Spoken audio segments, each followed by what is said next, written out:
বন্ধুরা, আমরা দুপুরে খাবার নিয়ে চলে এসেছি। দুপুরের মেনু কী কী আছে সেটা তোমাদের সঙ্গে শেয়ার করবো। আজকে কিন্তু আমি আর আমার মামাম বসেছি।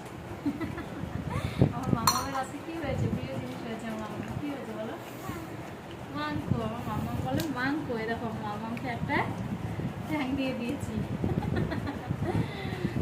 এই যে দুটো করে ঠ্যাং নিয়ে আসে, একটা দীপুবাবুর জন্যে আর একটা, এই দুই ভাই বোনের দুটো ঠ্যাং দুই পাতে চলে গেল। ভাত বেড়ে নিয়েছি, আর কী কী হয়েছে সেটা তোমাদের সঙ্গে শেয়ার করবো। এইখানে তো মাংস হয়েছেই, আর এইখানে হয়েছে কিন্তু কচু শাক চিংড়ি মাছ দিয়ে হয়েছে। দেখো, চিংড়ি মাছ দিয়ে কচু শাক হয়েছে, আর হয়েছে ডাল, মসুর ডাল, আর হয়েছে ডিম ভাজা।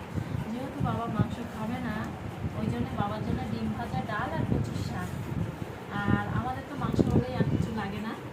দুই পাতে দুটো ঠ্যাং চলে গেছে, এইবার চলে যাবে আলু ঝোল, মাংস, এরকম সব এইসব হয়েছে রান্না। কচ দেবো। ও তিনখানা ঠ্যাং এসেছে।